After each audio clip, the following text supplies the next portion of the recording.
Orgulloso muy especial por la Mesa Representativa Nacional Ampliada, el PIT-CNT, que para aquellos que no conocen los estatutos y el funcionamiento del PIT-CNT, es un organismo en el cual están los sindicatos, pero también plenarios sindicales departamentales, ¿no? 18 plenarios, ¿no? Por eso es más amplio que la Mesa Representativa, y en el cual se trataba la cuestión del plebiscito constitucional, o sea, para la reforma constitucional que implica restablecer la edad de retiro en 60 años, que implica eliminar las AFAP, los fondos privados de pensión, de alguna manera reestatizar el sistema de seguridad social, y que implica también aumentar las jubilaciones más bajas, las pensiones, las jubilaciones, al nivel del salario mínimo nacional. Esos son los temas que estaban arriba de la mesa, a partir de que, como habíamos informado en el programa pasado, había habido un acuerdo a nivel de una comisión en el PIT-CNT donde, sobre la base del proyecto de la papeleta del Sindicato de Trabajadores de la Seguridad Social, que es ATCS, que es el que venía impulsando y trabajando este tema, así como el MONDES, el Movimiento Nacional de Defensa de la Seguridad Social, bueno, se toma esa base y con pequeños retoques, algunos más o menos relevantes, otros menores, se establece esta campaña que mantiene esos tres ejes, ¿no? Sí, totalmente. Yo creo que, bueno, anunciar además que va a salir el periódico nuestro con este eje, ¿verdad? El eje de la seguridad social y esta campaña. Ahí es abordado, como hemos venido abordando en el programa y demás, pero me parece muy importante esta resolución del día de hoy. Primero porque ha habido una campaña desenfrenada, ¿no?, de los medios de comunicación, del partido de derecha y los propios candidatos del Frente Amplio, en principio Yamandu Orsi y el otro Mario Vergara, y no, al menos de los que se manejan como candidatos, no ha tenido apoyo el plebiscito, porque otra que y que seguramente sea candidata, que es Carolina Cosé, ha mantenido silencio sobre esto. El resto, obviamente, el gobierno y los aliados, ¿no? Así, la coalición de derecha lo ha atacado, y los propios medios de comunicación. Incluso columnistas de diarios como La Diaria, por ejemplo, y demás, tienen una actitud muy, muy hostil hacia el plebiscito, ¿verdad? Entonces, que se haya votado hoy con 30 votos más, ¿no?, que en la última esta resolución sí, esta vez se votó 44-10. Hubo 10 votos para postergar una vez más, pidiendo más tiempo para discutir, y 4 abstenciones. Es decir que en esta oportunidad la mayoría es muy amplia, ¿no? Y prácticamente 4/5 de la Mesa Representativa Nacional Ampliada vota esta resolución, e inmediatamente recibe también el apoyo de la Federación de Cooperativas de Vivienda por Ayuda Mutua, ¿no?, la FUCBAM. Exacto, sacó un comunicado recién reafirmando el apoyo. Ya sabía que FUCBAM iba a respaldar la posición que tomara el movimiento sindical, y bueno, ahora ya es oficial. Como también en su momento se han expresado asambleas de estudiantes y demás, ¿no? Resta ver cuál va a ser la posición del resto de lo que sería la intersocial, es decir, la UNASPU, la FEU, incluso la UNASPU ha tenido que hacer movilizaciones, ¿no?, muy a su pesar de la dirección. Creo que ayer hizo una movilización a Torre Ejecutiva en contra de la pérdida de poder adquisitivo de las jubilaciones. Es decir que esta resolución no se da en cielo sereno, sino que hay movilizaciones, ¿no? Hay acciones contra esto, contra la licuación contra el aumento de precios, contra la pérdida del poder adquisitivo. Yo creo que va a ser de aquí en más esto, la discusión del plebiscito y la campaña en sí va a ser el eje de la situación política, ¿no? No en vano está siendo recibido con un verdadero fuego granado, ¿no?, de parte de los medios de comunicación hay varios comunicados ahora en el diario El País y El Observador, sobre todo, pero también en Búsqueda, y en los canales de televisión de las propias AFAP, ¿no? Sí, bueno, tenemos ese tema. Primero reiterar, bueno, está ya mañana en la calle Tribuna de los Trabajadores en papel. Sí. Para nosotros es una herramienta fundamental en esta campaña, que invitamos a los compañeros a distribuir, ¿no? Es decir, sí. Para nosotros va a ser fundamental en las barriadas, suscribirse en las ferias, suscribirse al periódico, en las ferias, en las puertas de los lugares de trabajo, en los centros de estudio, donde porque nos permite un desarrollo un poco mayor que un volante, ¿no? Y por otro lado, sacar las conclusiones políticas de esta campaña, ¿no? Luego vamos a tratar un poco qué trae este tribuna, que es, repito, una herramienta fundamental para llegar con este planteamiento a todos los trabajadores, ¿no? Tú me decías, por ejemplo, que las AFAP están en campaña contra este plebiscito, y es claro, ¿no? Porque les quita el negocio. Cierto. Y esto lo pueden ver en varios portales, ¿no? Acá está El País, también en Montevideo Portal, en otros, en muchos otros portales informativos. Vamos a ver esta campaña donde se agita el cuco de que los trabajadores que tienen ahorros en las AFAP van a ser expropiados, es decir, van a perder sus ahorros a través de esta iniciativa, ocultando de que en realidad el plebiscito mismo, la papeleta, establece un periodo de transición, y que establece la formación de un fideicomiso para que justamente ese dinero no se vuelque a los fondos del BPS como a cualquier aporte, sino que queda claramente separado. Naturalmente eso tendrá que ser luego instrumentado por una ley en caso de ser aprobada esta reforma constitucional, es otro tema que no abordaremos a fondo aquí, pero bueno, este es el cuco que se largó, donde Rodolfo Saldán en particular es uno de los principales, es el impulsor de la papeleta, que viene lanzando una campaña a fondo contra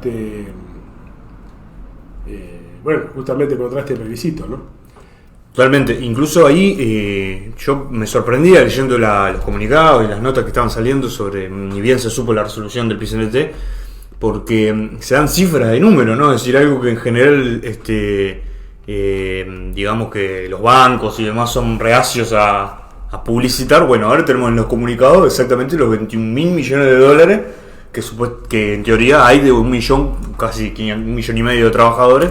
Esa sería la cifra, ¿no? Incluso Gandini lo tuiteó hace un rato, haciendo toda una serie de ataques y Gandini está en esa, la asusta vieja, digamos, ¿no? En el planteo del cuco, como decís vos, de que esto va a ser expropiado, ¿no? Para colectivizarlo, creo que dice, una cosa muy derechosa, obviamente, y falsa además, pero quiere decir que están preocupados, quiero decir, que los tipos digan públicamente cifras que en general la tenían bajo 7 llaves.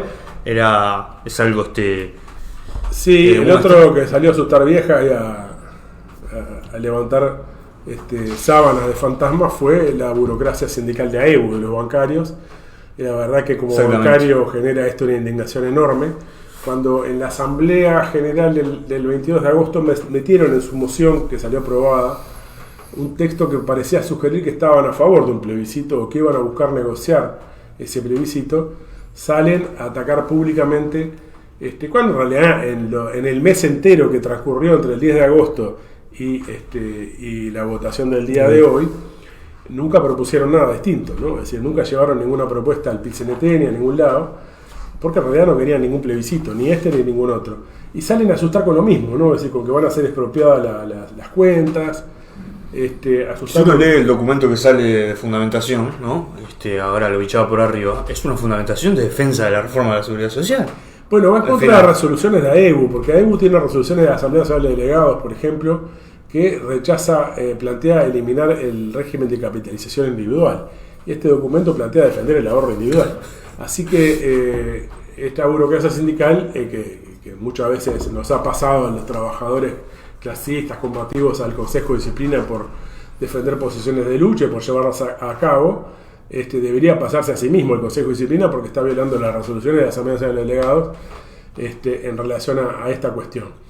Pero bueno, me parece un tema extremadamente importante como para analizar también por qué sucede esto, ¿no? Es decir, uno puede simplemente descargar la rabia y decir que son esto y que son aquello y agregar cada vez más adjetivos, pero lo que importa también es comprender por qué suceden estas cosas, ¿no? Una cosa que me resulta llamativo, lo planteo a la audiencia y a vos, Rafa.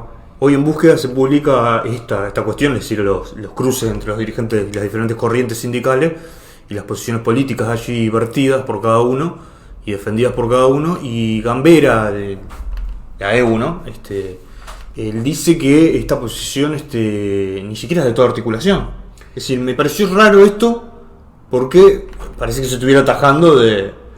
Sí, es evidente que algún lío hay ahí, ¿no? Porque no es, normalmente interviene como un bloque de articulación. Y que AEU aparte es uno de los principales, digo, ¿no? Bueno, sí, no, ojo, hay otros sindicatos que tienen más afiliados, ¿no? Claro. Como la Federación de Comercio. Después hay otros grandes como la Federación de Maestros. El sindicato policial es parte de articulación. Increíblemente el sindicato policial estaba presente hoy votando también con los 10 que pedían más tiempo. Acá la oposición nos animó a votar en contra, es decir, no hubo ningún voto en contra, a pesar de las alarmas que coloca la dirección de AEU. La otra cosa es que Fernando Gambera, el secretario general de AEU, es el secretario de organización del PCNT. ¿Cómo va a organizar una campaña en la que no solo no cree, sino que está atacando públicamente en los medios de prensa? Es decir, lo menos que podría hacer el manso Gambera, si tiene una mínima dignidad, es dar un paso al costado. Claro. Es decir, bueno, yo no voy a llevar esta campaña, venga otro a hacer la Secretaría de Organización. Claro. ¿No? Son cosas que colocamos al pasar, pero que lo que queremos colocar, sobre todo dirigido a los bancarios, pero a todo el movimiento obrero, bueno, es que es incompatible este tipo de dirigentes con una organización sindical de trabajadores, ¿no? Que en este caso, en el caso de AEU, aprobó adelantar la reforma del gobierno a los bancarios. Sí. Y imponerle un impuesto a los jubilados, cosa que no plantea ni siquiera la propuesta del gobierno en relación al resto de los jubilados. O sea que los jubilados bancarios van a tener un impuesto y los activos bancarios les va a aumentar la edad de retiro antes que al resto de los trabajadores que están en el BPS. Digo, porque aparte mucha gente dice son privilegiados los bancarios porque tienen una caja propia. Bueno, el privilegio ha sido que le aplican antes de la reforma del gobierno. Claro. Digo, para que tengan presente, sí, no que solo no lucha contra ella, sino que la exige, digamos, ¿no? La presenta como que era una necesidad, una obligación, y poco menos que los que estaban en contra querían liquidar a la caja bancaria, ocultando de que en realidad la propia dirección de AEU, no tanto atrás, decía que la solución, entre otros aspectos, era aumentar un aporte patronal que ya está establecido en la ley de 2008 en 0,4% sobre el conjunto de los activos del negocio bancario, del sistema financiero, no solo bancario, y que en realidad ni el gobierno del Frente Amplio ni el gobierno de derecha lo llevaron a ese 0,4%, sino que está apenas en 0,25%, lo cual quiere decir que se ahorraron las patronales en todos estos años, 15 años desde 2008, una cifra, es decir, multimillonaria, porque estamos hablando de decenas de millones de dólares por año. Quiere decir que este agujero en realidad ha sido también generado, no solo por la eliminación de vacantes en los bancos públicos, los despidos y envíos al seguro paro en el sector privado, la chique de los bancos privados, la precariedad laboral, etcétera, la cantidad de trabajadores que no aportan a la caja bancaria, que trabajan para los bancos, porque son unipersonales, sobre todo en la banca privada. Pero además, ¿por qué no se cumplió la ley de 2008? No la llevó adelante el Frente Amplio, bien, y no la llevó adelante. Y ojo que era una ley que ya introducía retrocesos para los trabajadores, ¿no? El único aspecto progresivo, diríamos, de esa ley era ese aporte patronal que no estaba condicionado exclusivamente a la masa salarial, es decir, si se achicaban los puestos de trabajo fruto de la introducción de tecnología o de reingenierías o de todo tipo de procesos de reconversión de los bancos y de achique, igual había una parte del aporte que se mantenía o podía crecer en la medida que creciera el negocio. Y la masa salarial, es decir, lo vinculado a los salarios bajó a la mitad en todo este periodo y el negocio se cuatruplicó. Por lo tanto, la mitad de los bancarios producen, si se quiere, 4 veces más del negocio de la banca. Y por lo tanto, esto ha implicado unas ganancias extraordinarias para el sistema financiero. Claro. Incluso en plena pandemia, cuando los bancos estaban haciendo ganancias fabulosas, estaban a la vez enviando trabajadores a seguro paro, y esta dirección sindical que ahora se pone contra el plebiscito miró para el costado, y mejor dicho, lo acordó, dejó que fueran al seguro paro sin pelear, y hubo despedidos durante mucho tiempo. Muchos se consolidó su despido, y no existió una movilización unificada por el empleo, ni por el salario, ni por nada. Así, es una dirección que está de espaldas a la necesidad de los trabajadores y se pone a la defensa nada menos que de algún sistema de AFAP. Claro. Por más que dirán que sea sin lucro, algún invento así, en definitiva están planteando un sistema de ahorro individual que lo que hace es descargar sobre el trabajador, en el mejor de los casos, si tiene empleo, la responsabilidad de por qué no llega a una buena jubilación. Es decir, Claro. bueno, tanto tus ahorros se invirtieron y dieron estas ganancias y esto es lo que te podemos pagar. Claro. Es Igual decir, una exigencia de la debe ser patronal. La patronal, Claro. los capitalistas, los responsables de mantener al trabajador en retirado. Que es la reivindicación fundamental de los trabajadores, que esos salarios diferidos lo debe sostener la patronal, no de sostenerse el propio trabajador con su ahorro. Entonces esta es una cuestión de fondo que obviamente esta campaña va a permitir desenvolver, pero estaría bueno sacar algunas otras conclusiones, ¿no? Yo creo que es importante, Rafa, esto que vos mencionás, que ya me parece es un tema de fondo, porque coloca el problema justamente desde el punto de vista conceptual, ¿no? De, bueno, acá el problema es que las patronales tienen que aportar más y el trabajador menos, porque el trabajador produce plusvalor, quiero decir. Creo que la posibilidad de esta campaña permite discutir cosas de fondo que en otro momento no estaban tan presentes, y uno hacía un esfuerzo, pero no aparecían con tanta claridad. La otra que me parece muy importante es esto de la expropiación y de la propiedad privada, porque, quiero decir, es nombrar la soga en la casa del ahorcado, es decir, en realidad acá el que está siendo expropiado y con el que se hacen negocios es con los ahorros y con la propiedad privada del trabajador. Porque esa propiedad privada nunca se habla. ¿Cuándo se habla? Ahora cuando se la quieren sacar un negocio, como Claro. decías vos, la ganancia fabulosa que se hicieron. No solo durante todo el periodo, sino mientras otros capitalistas de otra rama perdían efectivamente, o que iban a la quiebra, el capital financiero hizo ganancia fabulosa. Y ahora dice que, nombró algo que hace mucho que yo no escuchaba, digo, en el debate público, que es el problema de la propiedad privada y de la expropiación, ¿no? Sí, claro, en realidad. Porque quieren que uno le saque la pata al vaso de eso, ¿no? El Es decir, sistema de AFAP es en realidad un sistema forzado de ahorro. No es que, bueno, yo como trabajador decido voy a poner la platita acá, si tuviera algo para ahorrar. Sino que te obligan Claro. a ahorrar en empresas que te sacan una comisión ya de entrada apenas reciben el dinero, con independencia si le va bien o mal con su colocación. Después colocan el resto, ¿no? Es decir, te descuentan comisiones y seguros y después tenés que ver qué hacen con el dinero tuyo y eventualmente tienen ganancias y muchas veces pierden. En el último año vienen perdiendo las AFAP, o sea que los ahorros de los trabajadores se vienen achicando, fruto del proceso de la especulación que se hace con esos ahorros, de la baja tasa de interés, de la baja del dólar, de una cantidad de factores que están afectando esos fondos y por lo tanto se están descapitalizando. Se están desvalorizando.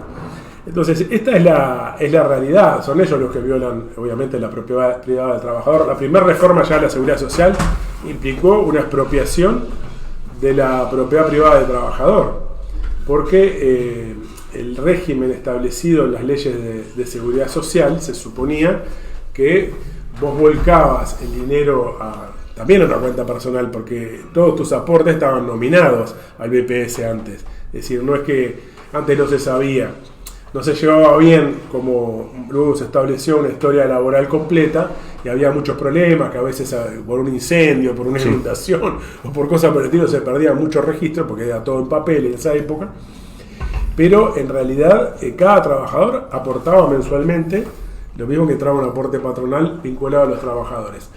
Al modificar la regla de juego de esos trabajadores y rebajar la forma de cálculo, también expropiaron la propiedad privada. Claro. ¿Por qué solo ahora? Claro.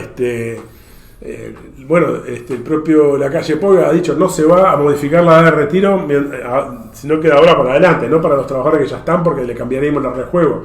Después dijo, bueno, no puedo cumplir con esa promesa, la voy a incumplir. Bueno, es otra forma también de expropiar los derechos de los trabajadores. Más allá de eso, es interesante que ahora Rodolfo Saldán ha salido. Rodolfo Saldán, para los que no saben, es el impulsor de esta reforma, la reforma del 96 bajo el gobierno Sanguinetti y la reforma que se aprobó en 2023 por la coalición multicolor y que es un defensor, por supuesto, del sistema mixto, de la AFAP, etc.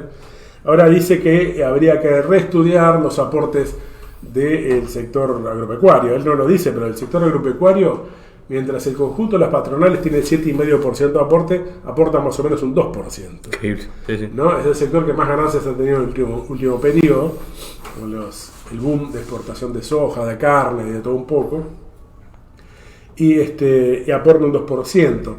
También recordar de que los aportes patronales son menores que los aportes obreros. Claro. Ese 7,5% que aportan las patronales no están al nivel del 15% que aportan los obreros. Claro. Con lo cual tenemos un proceso de vaciamiento del BPS orquestado por los gobiernos. El que bajó el aporte patronal la última vez del 12,5% del 12% al 7,5% fue el Frente Amplio. 2008, ¿no? En 2008. O sea, con los durante votos de la ¿no? derecha también, lo hicieron Sí, todos sí. juntos, pero la iniciativa fue de Tabaré Vázquez, ¿no? Del presidente que tanto llora en todo el mundo porque murió, esto y lo otro. Bueno, no que nosotros nos alegremos que haya muerto, sino que decimos, se lo presenta poco menos que como el gran defensor Sí, sí. del pueblo, y fue el que le rebajó los aportes a las patronales y amplificó lo que son las exoneraciones Exoneración. patronales, ¿no? Porque es decir, de ese 7,5% que aportan algunas patronales, otras aportan menos, como las rurales, en realidad después hay una enorme exoneración de aportes, que llega al 26% de los aportes patronales. Más de la cuarta parte de los aportes patronales no llegan al BPS porque se les perdonó. Entre ellos a grandes multinacionales, yo que sé, a las papeleras, las instaladas en zonas francas y otra cantidad de sectores que supuestamente son incentivados de esta manera, y ese dinero se vuelca al Banco de Previsión Social a través del impuesto como el IVA, que es el impuesto que pagamos todos, trabajadores y no trabajadores, pero una gran parte, porque es un impuesto a consumo, lo pagan los que consumimos, los trabajadores. Por lo tanto, lo que no paga la patronal lo pagamos nosotros, y nos dicen que es el Estado el que subsidia al BPS, como si el Estado no lo financiáramos nosotros. Es decir que evidentemente esta campaña va a abrir una enorme discusión, donde la cuestión de, como mínimo, equiparar la parte patronal al 15%, eliminar las exoneraciones patronales, aumentar el aporte de los estancieros, de los latifundistas, de los grandes propietarios de tierras, va a estar arriba de la mesa. Quiera o no la burocracia sindical, sí. Quiera o no la cúpula del Frente Amplio que viene a sabotear todo esto. Pero yo, antes de ir a los argumentos sobre la reforma, me parece interesante hacer un análisis de este ataque que está recibiendo la papeleta, en particular de los dirigentes del Frente Amplio. Uh-huh. Y de AEBU ahora, ¿no? Es decir, que AEBU salga a agitar sábanas, a asustar viejas con el tema de que se van a expropiar las cuentas de la SAFAP y toda una serie de cosas, y hacer una defensa del sistema de ahorro individual. Es decir, es muy revelador, ¿no? Es porque AEBU podría haberse negado, pero no salir con este nivel de sí, fundamenta ofensiva, de ataque, de agresividad contra el planteo, que aparte coincide 100% con lo que dice Saldaña y con lo que dice el gobierno, sí, ¿no? Es decir, sí. No, pero no coincide 100% porque tenga razón, sino porque los dos mienten. Ahí hay una tergiversación completa, y vamos a traer en otro programa, ya que esta campaña va para largo, a compañeros y a compañeras de la Asociación de Trabajadores de la Seguridad Social, sí, a los que felicitamos por esta defensa que han hecho de los planteos, pero para que desmenucen y desmientan estas patrañas, ¿no? Pero yo creo que hay que analizar por qué sucede esto, ¿no? Es decir, porque en primer lugar, esta ofensiva de la derecha nadie le puede extrañar. La derecha, el logro que va a presentar a los capitalistas, al Fondo Monetario, culminado su mandato, es: miren, nosotros hace tiempo que se hablaba de reformar la Seguridad Social, la logramos reformar, le impusimos a los trabajadores un aumento de la edad de retiro y no pasó lo de Francia, pudimos evitar grandes confrontaciones, somos los mejores para seguir gobernando, revaliden el apoyo no a la calle Pou, porque no puede reelegirse, sino a otro en su lugar. Nadie espera que el gobierno no salga a defender su ley. Lo notable acá es que haya salido el Frente Amplio a atacar una resolución que va a apoyar todo el movimiento popular. Es decir, apoya al PIT-CNT por una amplísima mayoría del 80%, y el otro 20% no votó en contra directamente.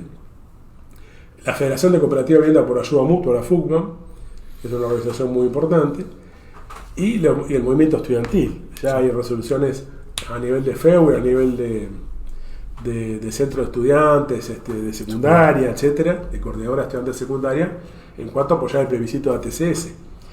Entonces, que el Frente Amplio salga a atacar esto es por lo menos novedoso. Es decir, tenemos una configuración de la situación, del panorama, que es, hay un movimiento de sectores populares, del movimiento obrero y otras organizaciones sociales, por una iniciativa para reformar la Constitución que ataca en algún aspecto al capital financiero y pretende retomar algunas banderas de algunas viejas conquistas, como la edad de retiro a los 60, y el Frente Amplio sale a atacarlo. Sí. Esto no es lo más común en la historia política de Uruguay, ni del Frente Amplio en particular. Más allá de que han habido, por supuesto, situaciones similares en algún punto, pero no a este extremo. Lo mismo esta ofensiva de la burocracia de EU, que es una burocracia que es la burocracia sindical vinculada al sistema financiero, es decir, a los dueños de la SAFAP, exacto, a los banqueros, lo cual muestra acá un pacto muy fuerte, ¿no? Sí. Con la patronal, a la cual le salvaron de pagar más, porque en definitiva si iban a fondo tenían que seguir reclamando el aumento de esta prestación complementaria patronal permanente, que es el 0,4% de sus activos. Era, en este momento debe rondar ese aumento de la PCP, para que se entienda, en 60 millones de dólares. Bien. Hablando en plata. Hablando en plata, eso. Otra ofensiva podría haber sido un gobierno que dice que va a bajar el IAS, los bancarios pagan 60 millones de dólares, los jubilados bancarios pagan 60 millones de dólares del IAS. Es decir, que mientras recibe la caja bancaria 12 millones de dólares de llamada asistencia del Estado, que viene en gran parte del IVA que pagan los propios bancarios, del IRPF que pagan los propios bancarios, etc. Además, los jubilados en realidad aportan 60 millones, es decir, 50 millones más. 5 veces más. Exacto.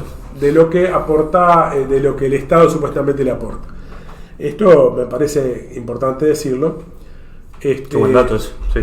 Porque es evidente que se ha tergiversado toda la situación de la caja bancaria. Y bueno, si el gobierno iba a bajar el IAS, como mínimo podría haber dicho, bueno, este IAS que todavía no lo bajé de los bancarios, lo vuelco a la caja bancaria. Claro. ¿No? Igual lo voy a terminar eliminando supuestamente del planteo. Y no ponerle un nuevo impuesto a los jubilados. Claro. Pero bueno, me estoy desviando del tema porque soy bancario.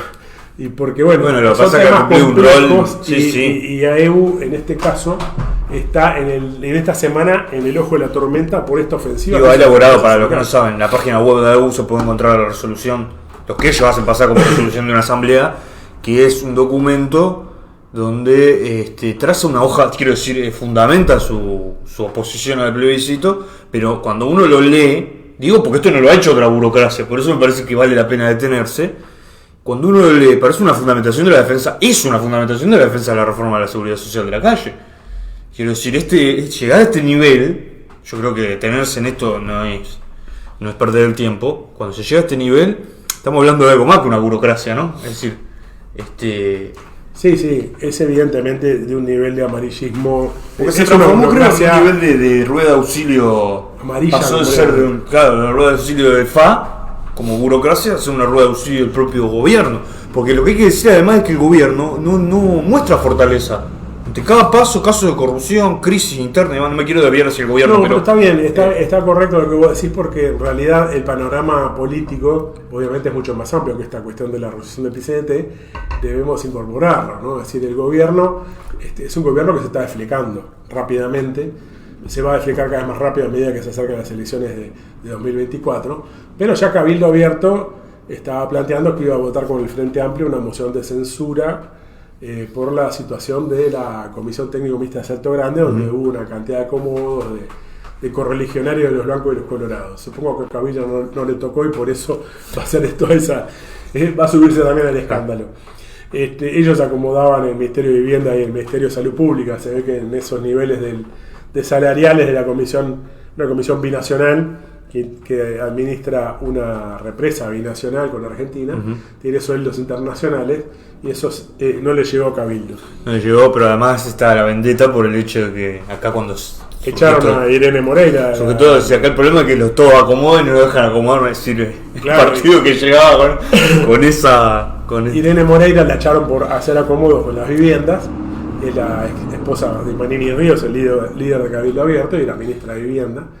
Y fue fue obligada a renunciar por la calle Pou, obviamente acá también hay una vendetta de parte de Manini y Ríos contra la calle. Bueno, de hecho, Albizu, el representante blanco, el representante uruguayo en la Comisión Técnica Mixta Electoral, acaba de renunciar ahora en estas horas para intentar evitar más males al gobierno, ¿no?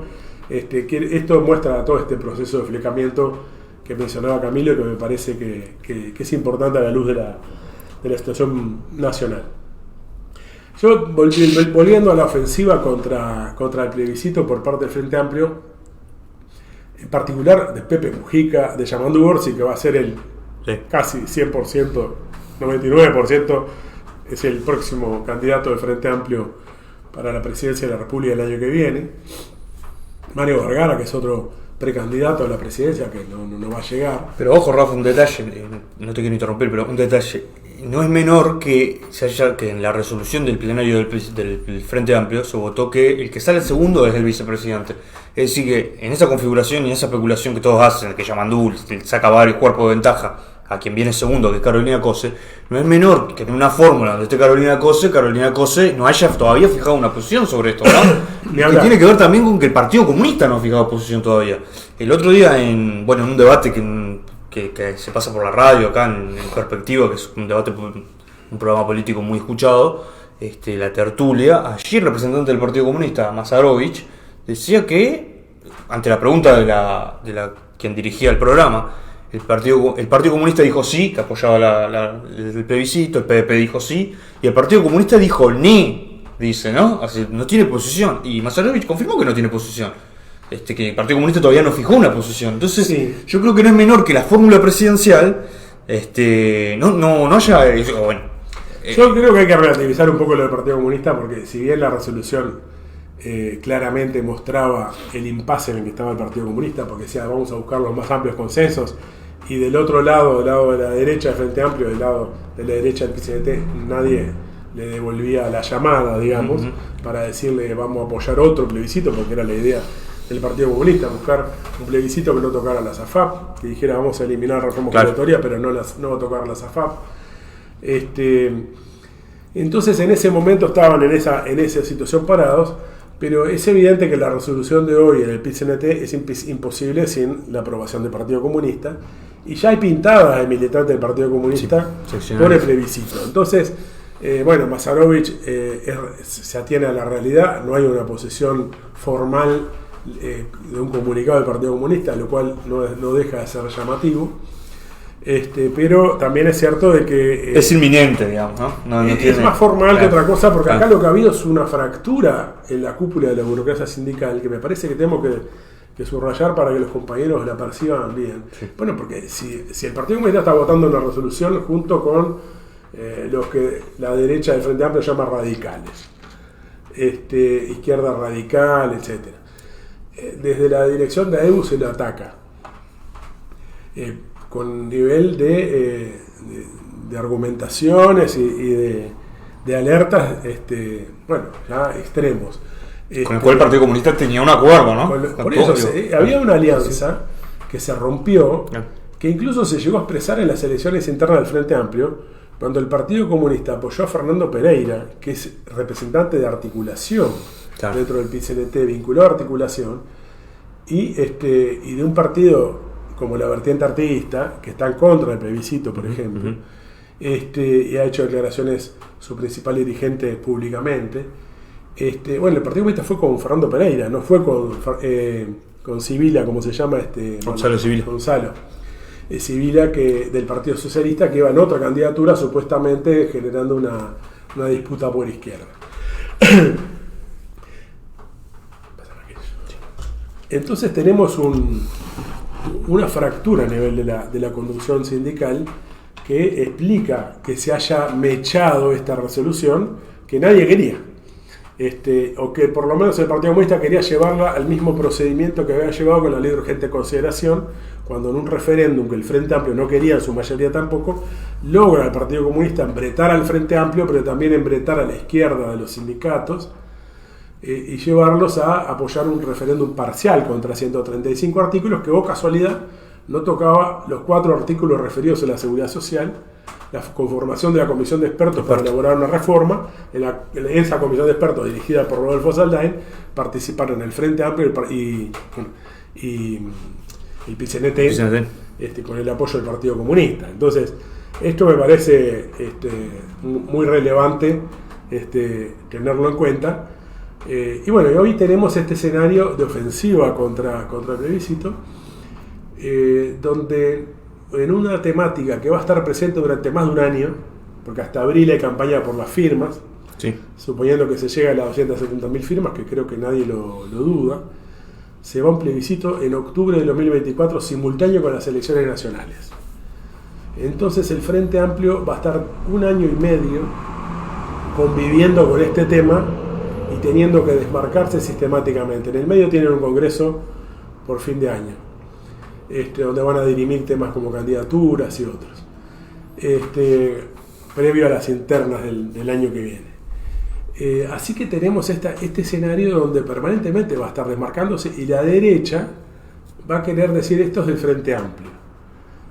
Con lo cual, más a la derecha van a evolucionar los dirigentes del Frente Amplio, ¿no? Es decir, yo creo que esto es un escenario realmente nuevo, donde el Frente Amplio quiere demostrar que no está sometido a la presión de los sindicatos. Cierto. Que puede mantener la SAFAP, que puede mantener aspectos de la reforma jubilatoria, porque han dicho sus principales dirigentes que no la van a derogar, que van a modificarla, van a introducirle algunos cambios, pero no dicen cuáles.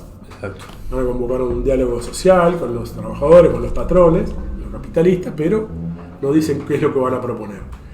Esa es la campaña en un programa que votaron todos juntos, el Partido Comunista, el Partido Socialista y todo lo demás, que también votaron todos juntos, aunque el Partido Socialista hizo algún planteamiento para no resolverlo ahora, que van a hacer una ampliación hacia la derecha del Frente Amplio, que van a buscar traer gente de los blancos y de los colorados y de Cabildo Abierto, supuestamente del interior, que están desconformes y que se irían a una alianza con el Frente Amplio sin integrarse formalmente al Frente Amplio. Es decir, que se está proponiendo derechizar aún más al Frente Amplio. Yamandur, si es de alguna manera el que está nombrado para ser el caudillo de todo este proceso de derechización.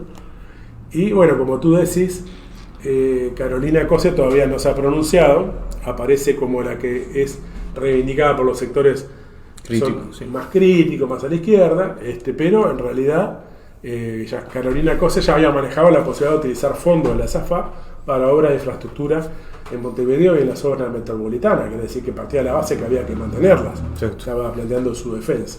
Hay un interés de todo el espectro político, me parece, los principales candidatos de los partidos tradicionales. Yo creo que acá, no por ser peyorativo, pero me parece que el Frente Amplio, con más de 40 años de existencia, forma parte de esa denominación también, que es no sacar los pies del plato. Obviamente que esto implica un problema, ¿no? Quiero decir, en los regímenes políticos, sobre todo de América Latina. Hoy veo un análisis muy interesante que sale en busca de un sociólogo, de un politólogo, creo que es argentino y vive en Lisboa, pero así hay una comparación entre los regímenes europeos y los de América Latina, y los regímenes parlamentarios de Europa con los regímenes presidencialistas, dice él, de América Latina, que el problema que tenemos, esto abarca todos los regímenes, ¿no? Tanto los parlamentaristas como los presidencialistas, que es que, primero, la inestabilidad no política, pero segundo es que la alternancia en el poder indica que vos básicamente tenés que mostrar divergencia con algún tipo de divergencia del fondo con tu adversario inmediato, digamos, ¿no? Para esas cosas, ese intercambio. Acá en los principales temas lo que vemos es que los dos grandes bloques están de acuerdo, es decir, tanto el Frente Amplio, hay un esfuerzo por mostrarse, quiero decir, a ver, si uno saca a Da Silva, ¿no? Que parece como queriendo emular a Milei, ¿no? Con terminologías extremas y demás, entre los dos, entre Yamandur y la calle Pou, Delgado, ¿no? Incluso desde la derecha se lo critica a Delgado con ser más tibio en muchos aspectos que el propio Lacalle, que es el que aparece como candidato, o la propia Raffo, ¿no? ¿Cuáles son las divergencias de fondo? Sí, yo creo que eso es un fenómeno, como tú decís, es un fenómeno internacional, pero no oculta también que hay divergencias entre las distintas fracciones capitalistas. Claro, sí. No es menor bueno, por ejemplo, hoy tenemos toda una divergencia planteada en el país en torno a si hay que devaluar la moneda, ¿no? Sí. O continuar con la política que lleva adelante el gobierno, que en nombre del combate a la inflación viene provocando, acentuando, porque la caída del dólar es un fenómeno internacional, acentuando una situación que ya lleva más de un año. Sobre todo porque en comparación con la situación de Argentina, también en menor medida de Brasil, sobre todo Argentina, se produce una situación de deterioro, sobre todo en los comerciantes de la zona del litoral. Y también decenas de miles que viajan todas las semanas a la Argentina a comer rico, a ver alguna película y a comprar un poco de ropa. Y no mirar los precios, ir a ver la vida. Ir a las farmacias a comprar más barato los medicamentos, porque realmente es como, no me quiero poner a defender a David Brieva, pero en realidad decir que estamos mucho mejor, y en realidad la gente va desesperada, se toma 8 horas de cola en la frontera para comprar algunas cosas baratas. Es una cosa realmente que muestra también el deterioro del lado uruguayo, ¿no? Exacto. Por la cuestión de los altos precios y la carestía de la vida, etcétera. Es decir, que la llamada estabilidad es la estabilidad de los precios altos, de los salarios bajos, la estabilidad también de la crisis del empleo, etcétera. Pero hay divergencias en la burguesía, al punto de que se debate en el marco de la guerra imperialista alternativas. Bueno, por ejemplo, Milei dice: no voy a negociar más con China, es decir, voy a romper con China, porque los que quieren vender a China vendan libremente a China, no en nombre de su liberalismo, pero en realidad está tomando partido en una guerra mundial, claramente por los yanquis, ¿no? Entonces, sí. Eso es novedoso, porque no lo ha hecho Lacalle Pou, no lo había hecho Bolsonaro, pero muestra que la agudización de la crisis mundial y la tendencia a la guerra está también planteando rearmamentos. Lo que no hay una fisura es en el ataque a los trabajadores y a sus reivindicaciones, sus conquistas anteriores, con las reformas jubilatorias, las reformas laborales, la precariedad del empleo. En eso hay un bloque unificado, desde Massa en Argentina hasta Milei, pasando por Bullrich, que implican avanzar en la criminalización de la protesta, del movimiento obrero, etcétera, etcétera. Cosa que acá también tenemos presente, y lo vivimos también bajo el gobierno del Frente Amplio. Vos sos un ejemplo, porque fuiste uno de los que fuiste procesados en el marco de la represión en el CODICEN por defenderse frente a la represión policial. Y hoy tuvimos, nos solidarizamos con el compañero Federico Kramerman, el procesamiento, el inicio de un proceso contra el presidente de la Federación de Funcionarios de OCE, Federico Kramerman, es acusado de atentado por haber prendido una bomba de humo dentro de un local del edificio de la OCE. Es decir, la bomba de humo se prende en todas las movilizaciones, esta se prendió adentro, y por eso lo plantean que es poco menos que un atentado terrorista.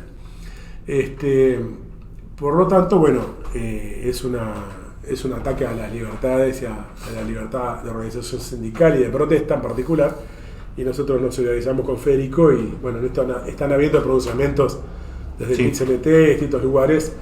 Hay que decir además que detrás de esto, quien inicia esta causa es la fiscal Fossati, que se acaba de declarar que toda la vida fue blanca, ¿no? Increíble. Fue la que dejó asentado, a pesar de que la fiscal que termina... Se jubilaba el 4 de septiembre, pero inició el proceso para que le quedara al fiscal que venía, y mejor dicho, empezó a hacer la acusación, y la audiencia era hoy, y el juez, sin ningún tipo de elemento para decir que esto es un delito,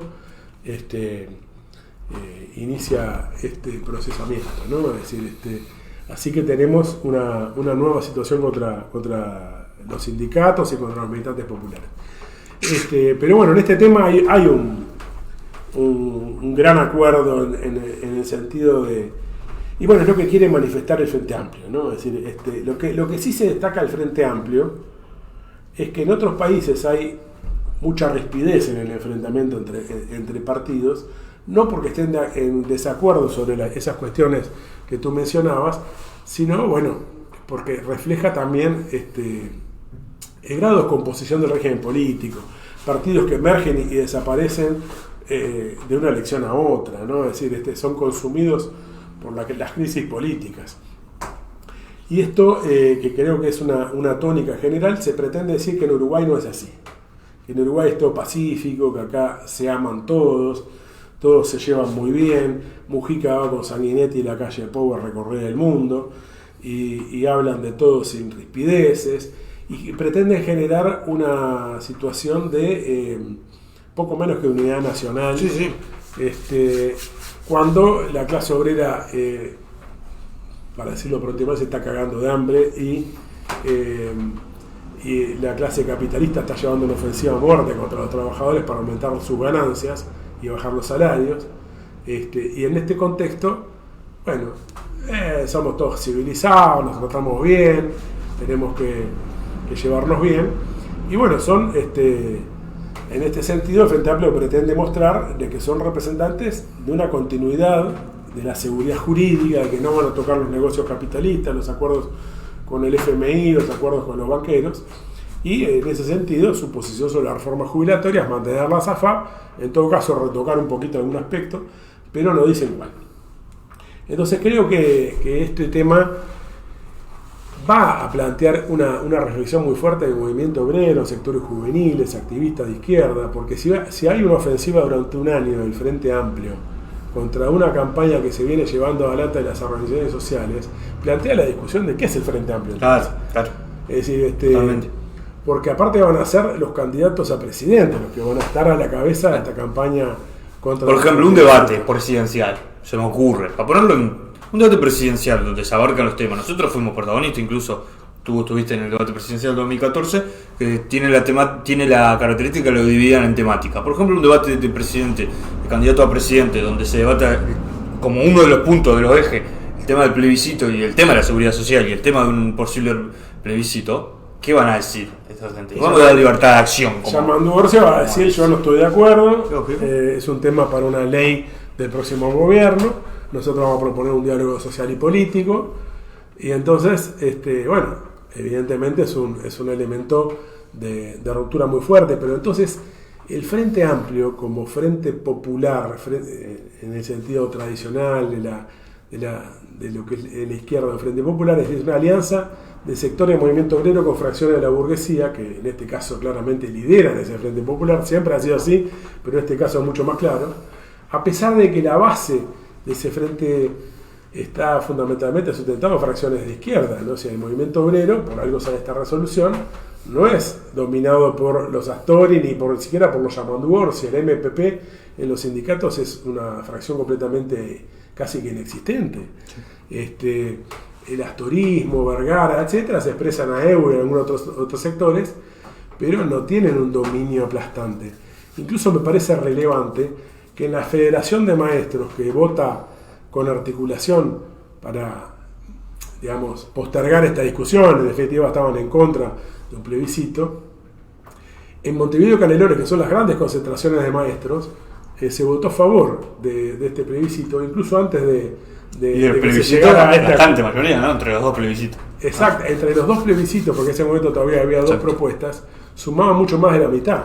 Era aplastante la mayoría en votaciones que se hicieron a nivel de escuela, donde se hizo una compulsa y donde participaron, por ejemplo, más de 3.000 maestras en Montevideo, ¿no? Entonces ahí la posición de la burocracia sindical, que está vinculada a Fernando Pereira, el actual presidente del Frente Amplio, fue más o menos un tercio. 2/3 votaban apoyar el plebiscito de tal o cual, pero ir contra la reforma jubilatoria.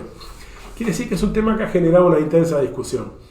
Y va a generar una intensa discusión porque, en definitiva, ¿quién representa políticamente o electoralmente en el futuro a este movimiento? No lo hace Yamandu Orsi. Entonces, esto cuestiona, en un término muy concreto, la unidad del Frente Amplio, porque es unidad en esa elección, pero no es unidad desde el punto de vista programático sobre la SAFAP. Es un aspecto parcial, pero es un aspecto importantísimo que hace a la dominación del capital financiero sobre el negocio que se genera a partir de imponer un ahorro forzoso a los trabajadores, ¿no? Es decir, y expropiar su propiedad privada, ya que lo quieren decir así, para el negocio de los banqueros. Eso es lo que está en el fondo de esta discusión, así como el aumento de la edad de retiro, porque no nos podemos olvidar que los primeros en hablar del aumento de la edad de retiro no fueron ni Lacalle Pou ni Sanguinetti, fueron Danilo Astori y el Pepe Mujica. Exacto. Así que el retrotraer la edad de retiro y poner en la Constitución que no puede ser más de 60 años es algo que ni Danilo Astori ni Mujica pueden apoyar nunca.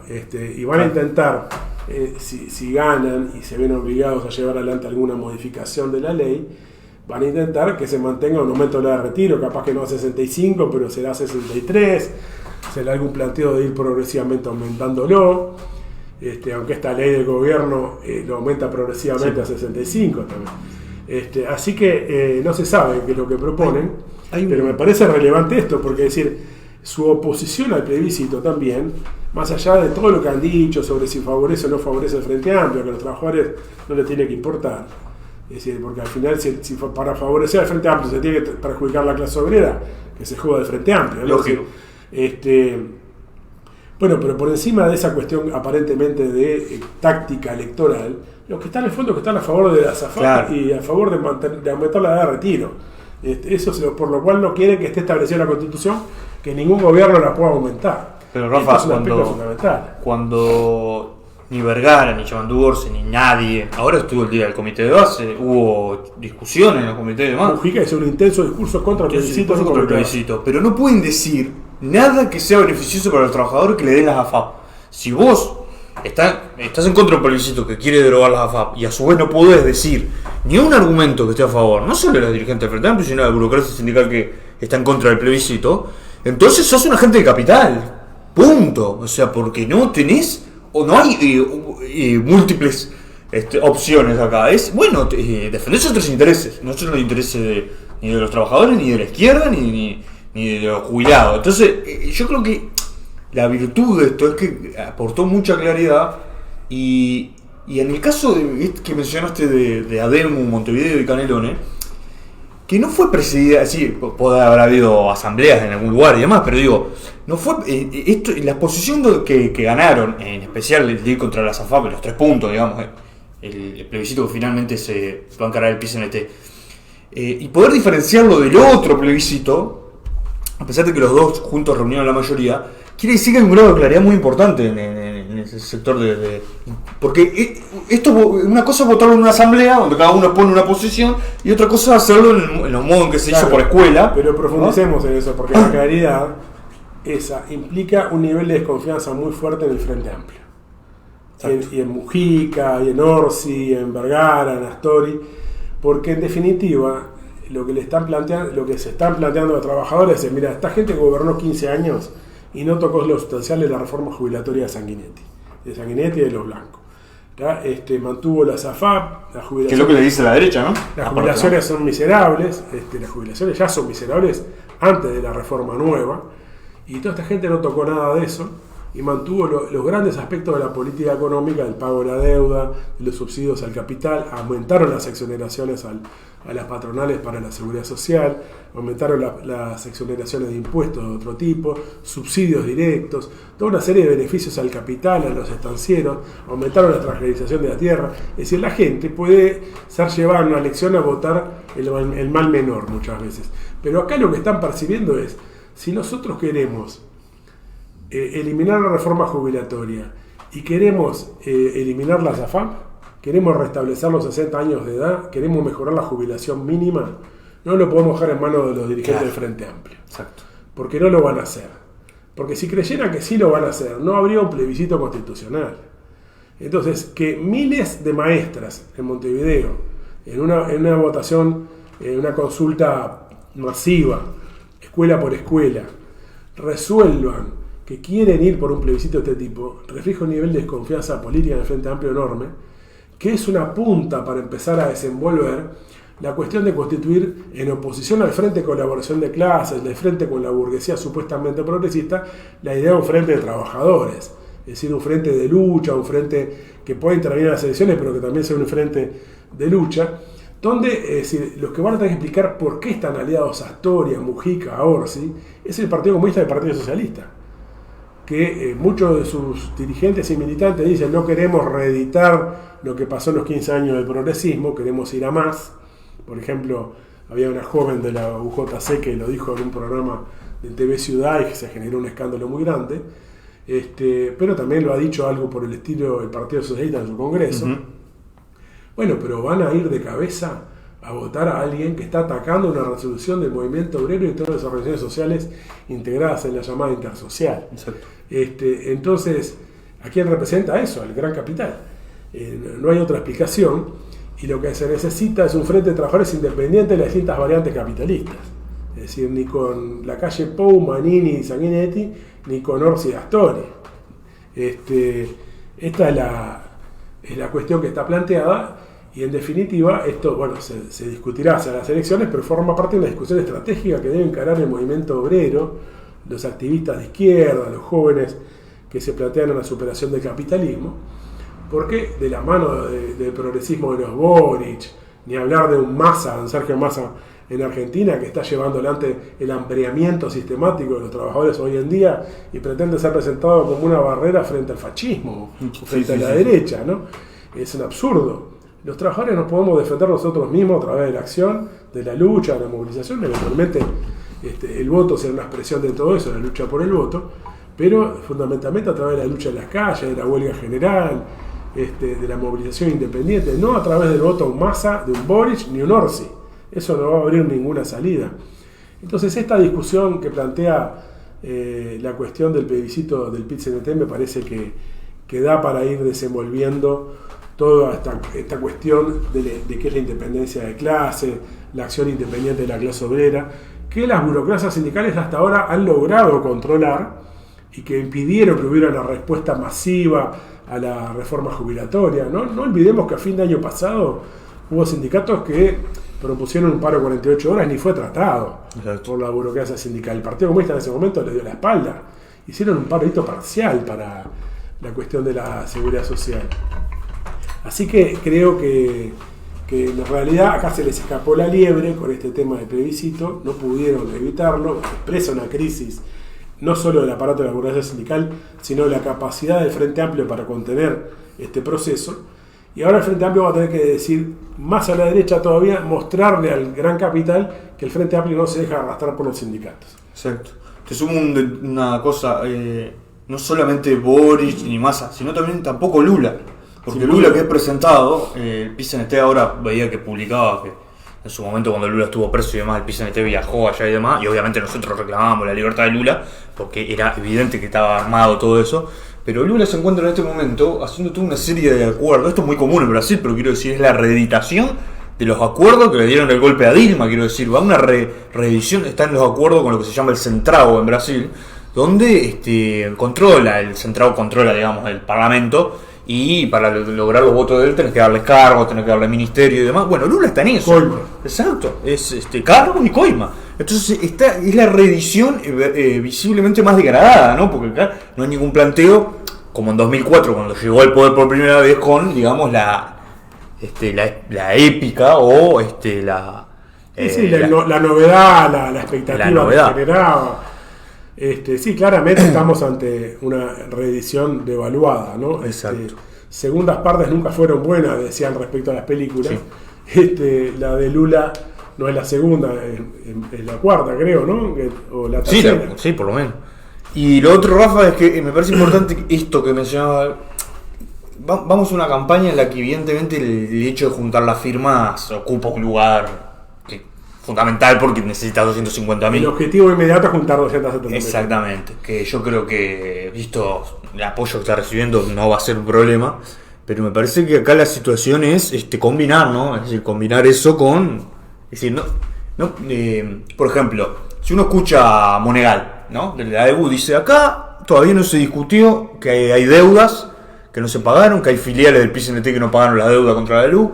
Y bueno, si nosotros, decía antes de aparecer este documento, si nosotros apoyamos esto, no vamos a ir a hacer barriadas y demás, ¿no? Esa es la cabeza de un burócrata primero, ¿no? Es decir, tengo que juntar las firmas y todo en eso. Evidentemente que son necesarias barriadas y nosotros vamos a estar metidos en las barriadas, vamos a estar metidos en los comités que se forman en los barrios, en los lugares de trabajo y demás. Pero la situación requiere una movilización distinta, requiere aportar claridad, porque no va a ser una campaña como la de LUC, sino que va a ser una campaña que va a estar, es un campo minado esto, ¿no? Es decir, va a recibir el ataque de los medios de comunicación, como ya lo está recibiendo. Estamos hablando que la papeleta entró a la corte ahora, va a entrar. Va a entrar en estos días. En estos días. Entonces, hablando en claro, finales de agosto, finales de septiembre tendremos el lanzamiento de una campaña, de la campaña como las papeletas seguramente.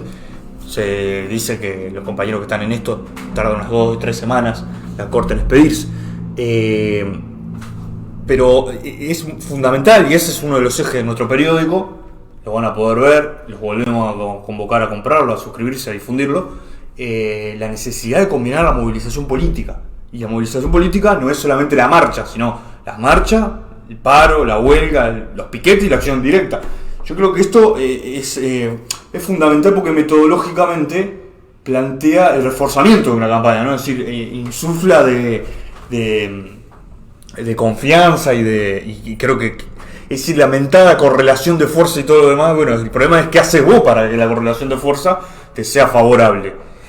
Que no puede ser que la correlación de fuerza sea simplemente, como la cabeza de algún burócrata, es la componente parlamentaria. O el resultado de la última encuesta. O el resultado de la última que por encuesta. otro lado son muy favorables, ¿no? Es decir, Exacto. las encuestas muestran una amplia mayoría de los que están a favor del plebiscito, con un porcentaje de gente todavía alto que todavía está indeciso, pero solamente entre los decididos, es decir, perdón, aún tomando en cuenta los indecisos, en total hay un 39% que está a favor del plebiscito.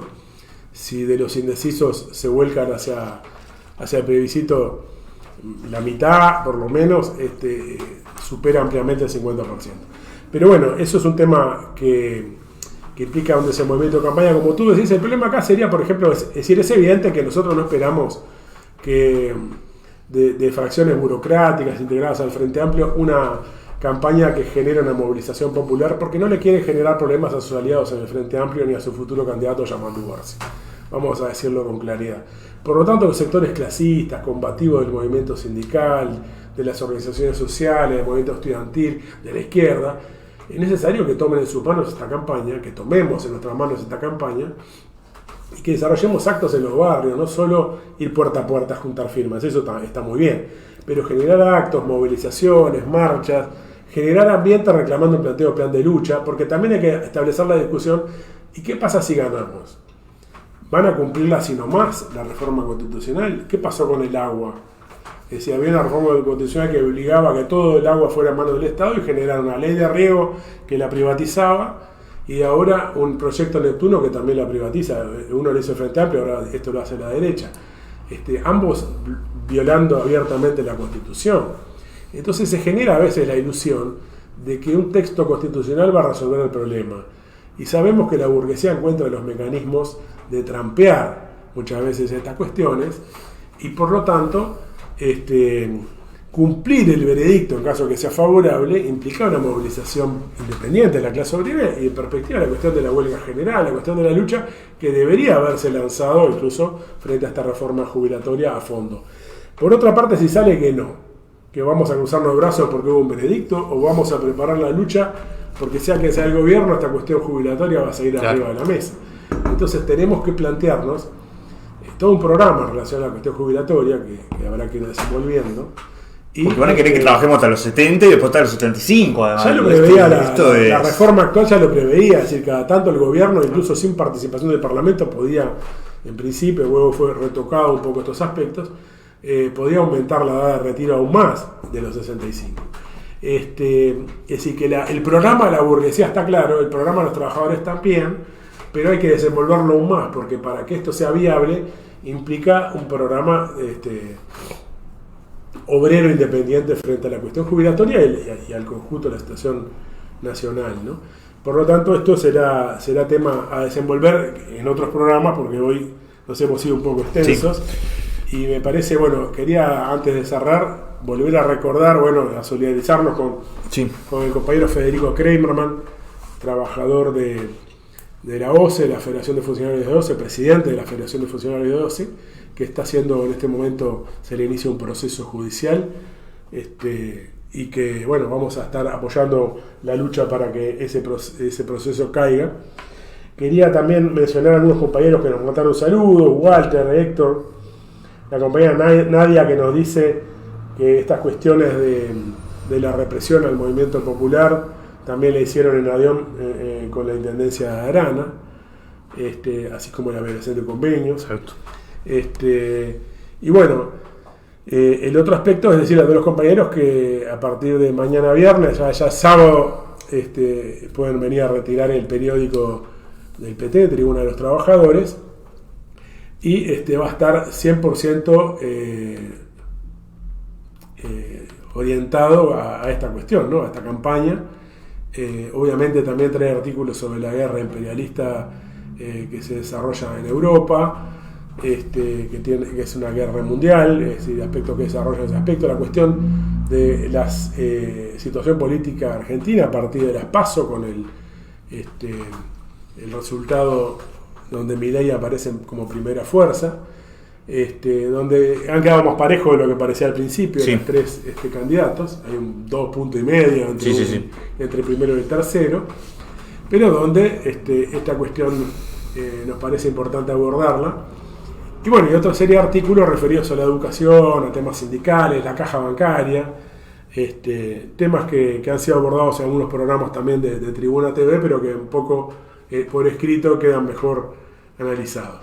Así que bueno, los convocamos a acercarse para recibir el periódico y bueno, a difundirlo ampliamente, porque forma parte de esta campaña para generar una gran movilización popular que lleve al triunfo el plebiscito contra la estafa jubilatoria, que es un poco el título, y que bueno, resume esta idea de que no podemos limitarnos a una campaña de firmas, sino que tiene que ser una movilización en las calles, una movilización de masas que prepare justamente las luchas futuras y que prepare un triunfo, porque si nosotros lo hacemos todo pasivo, la gente está en su casa mirando la tele, escuchando a Saldain, escuchando a la SAFAP, escuchando a los dirigentes de AEU, y nosotros tenemos que mostrar en las calles que la clase obrera tiene otros argumentos, y los argumentos fundamentales es el de la acción colectiva y mostrar su fuerza en las calles y en la movilización.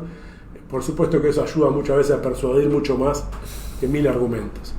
Así que vamos por esta campaña. Totalmente. Nada, Rafa, agregar que pidan por las redes nuestras, se podemos arrimar el periódico si hay interés, obviamente, y también a leerlo en la web y a ser críticos, plantear dudas, propuestas que para que toquemos acá o por escrito también, y los convocamos. La idea es empezar a sacar el periódico más seguido también, porque esta campaña lo exige, para discutir estos temas de fondo, ¿verdad? Sí, yo creo, una idea, un pelotazo que se me ocurre ahora, es proponerle a todos aquellos compañeros que les parece buena esta campaña y el planteamiento que hace el Partido de Trabajadores, que por ejemplo aquellos compañeros que simpatizan con todo esto compren 10 periódicos, salen 30 pesos, son 300 pesos.